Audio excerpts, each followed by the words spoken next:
You can say you're trustworthy. You can say you're experienced. You can say you're great at what you do. But if your website doesn't show it visually, visitors will hesitate. And hesitation, as we know, as we talk about on this podcast, kills conversions. In this episode, we're talking about how visual trust signals work and why they matter so much, and how small changes to your website can make your visitors feel safer, more confident, and ready to say yes. I'll also share one trust signal almost everyone forgets to include and why adding it alone can improve conversions fast. Let's dive in. Struggling to turn website traffic into real sales? You're not alone, and you don't have to figure it out all yourself. Welcome to Smarter Online Business, the podcast for course creators, coaches, and e-commerce entrepreneurs who want their websites to convert visitors into buyers without the tech overwhelm. I'm your host, Carrie Saunders, a website strategist and conversion expert with over 20 years of experience. Each episode delivers simple, proven strategies to help you generate more revenue and make your website your smartest sales tool. Welcome back to the show. Today we're talking about how we need to show trust on our website as well as say trust on our website. We've talked on several episodes on how do we change our wording and change some things to, kind of say trust, but we also want to visually include trust on our website. So trust is the biggest conversion killer or trigger, depending upon which way you land on the trust factor. Because people don't buy when they feel uncertain. If they feel like they can trust you, your products, your services, your reviews, your testimonials, if they get a good vibe from you and feel like they can trust you, they're going to buy a lot more often. And online trust, your website has to replace your in-person reassurance. So it's like we need to somehow evoke ourselves in our websites, both visually as well as the written word, to have somebody trust us well. Trust answers the unspoken question in all of our minds constantly. This is always in our minds. Is this business legitimate, capable, and safe? When we're considering shopping from somebody, that is always in the back of our minds, whether we consciously know it or not. And if visitors feel secure, they don't click, they don't opt in, they leave, they don't do the actions that you want them to do and that you're working so hard to get them to do. So what are those visual trust signals that we can add to our websites? They can include client logos or trusted by sections. They can include testimonials with real photos of real people, and it's got to be obvious that they are real people, or it could have real names. I highly recommend if you do testimonials, especially that ones that come from, say, another platform, let's say Facebook or LinkedIn or Instagram, take screenshots of that testimonial on that platform, because even though it's a little bit, I would say maybe not as neat looking as if you retyped it, it is visually recognizable. They will know that, oh, they screenshotted this from the actual platform. So that builds a lot more trust. Even though this is written word that you're screenshotting, it's visually appealing and it's visually trust signal right there. Also, if you have any media mentions or features, put those on your website. And professional imagery instead of stock overload. It's normal to have some stock images. I'm not saying don't use any stock images, but also have some professional photo imagery too, whether that's of yourself or of your products that you're selling. So even though the product suppliers will give you great images of their products, so say you're selling physical products on an e-commerce store, if you add in some of your own visuals, some of your own unique photos, that can really help not only the customers trust you, but actually it can help Google. That way you're not having all the same images as all the other people that sell the same things.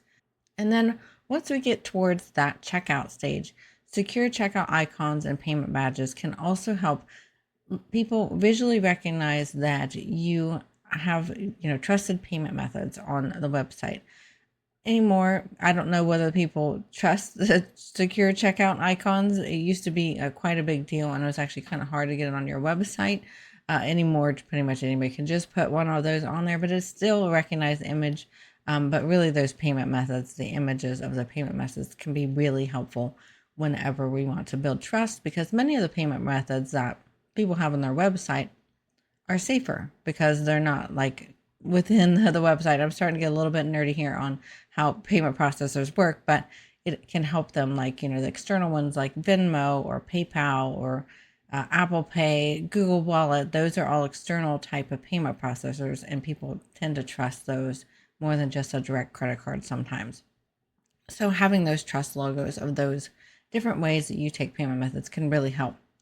Also, if you have a team, do some team photos. And I know I'm saying this and we don't have photos of our team up there, but I've got programmers. Most of them are introverts and don't want their photo taken.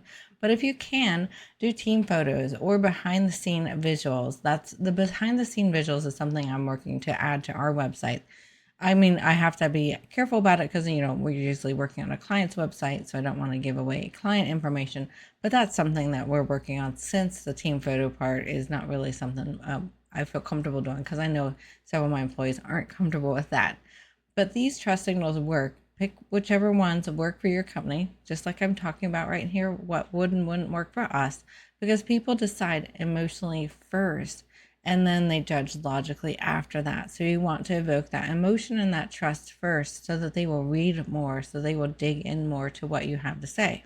So some of the ways that we see websites go wrong, and most commonly, is they're relying only on written claims. They rely only on text. They don't have these visuals we're talking about.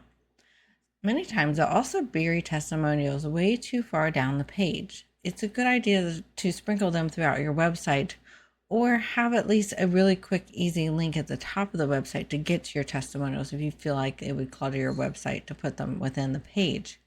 And then also using generic stock images only. That can feel very impersonal. People can tell when they're stock images. Like I said, some stock images isn't that big of a deal. It's pretty normal. But we want to also have professional images on there too. And then if you are your own brand or a personal brand, not having any photos of you can be a trust breaker factor. People want to know who's behind this brand, so that can really help them connect with you a lot better. Also, don't just show credentials without having context behind them too, especially if it's not a credential that maybe most people know about. So we want to substantiate any of the credentials or show how they fit in. If they're maybe kind of a side tangent to what you do, but you see how they relate, give that background information to it so that they can connect the dots much easier. And I know some of you are shy. I know some of our clients are shy and they don't want to show their faces online, which is completely fine. But if you're comfortable doing that, the most forgotten trust signal is letting people see who they're buying from. Having a photo of yourself is a really good idea if you can and if you're comfortable with doing that. It could be just simply in the about page. It doesn't have to be on your home page. It doesn't have to be right in your face, but a little photo, a professional photo of you and who's behind the company can really go a long way to building trust, especially those who are starting to build trust and just want to do that last double check and look at your about page to see who you are and what your company is about. So let's talk about, where do we place these visual trust images on our website? What are the best places? One of the first ones is above the fold. That's a really great place. We want to have some sort of trust signal above the fold. We want them to land on your webpage, and the first thing they see is something that helps them build trust.